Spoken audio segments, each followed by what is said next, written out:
One of the most outrageous statements from a Republican politician in a long time, and that's saying something, spewed from Congresswoman Elise Stefanik's mouth over the weekend on Meet the Press. Do you still think it was a tragic day? Do you think that the people who stormed the Capitol should be held responsible to the full extent of the law? I have concerns about the treatment of January 6 hostages. Elise, we're not letting you get away with this at a time when 57 Americans are being held hostage around the world, including some who are being held with the hundreds of Israeli hostages.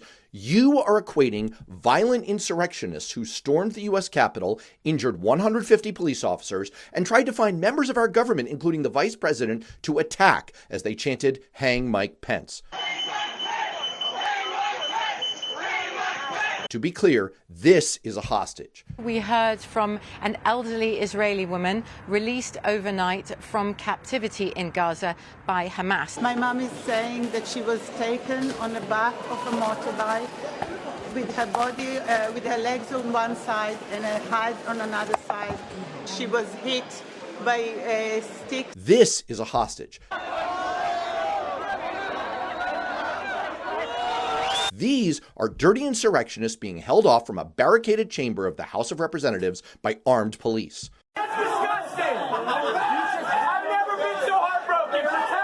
Protection! Trying to get in. We got the glass broken. Hey guys, you gotta breathe. Put the gun away. For which they were dutifully and lawfully convicted by a jury of their peers and sent to prison as criminals. What is so obnoxious, so infuriating about Elise Stefanik is that she is fresh off of crowing about taking down university presidents for their failure to say outright that calling for the genocide of Jews violates university policy. And Dr. Gay, at Harvard, does calling for the genocide of Jews violate Harvard's rules of bullying and harassment, yes or no? It can be, depending on the context. As for anti-Semitic, what would you call degrading and demeaning the experience of actual hostages who are targeted for being Jews, with January 6th insurrectionists being sent to prison?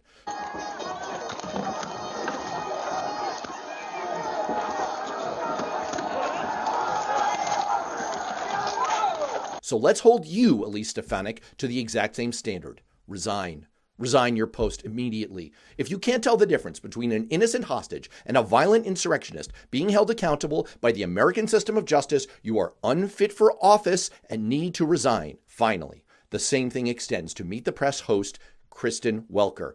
Look again at how she nods along like a willing stenographer, as if Elise Stefanik is making an important and reasonable point.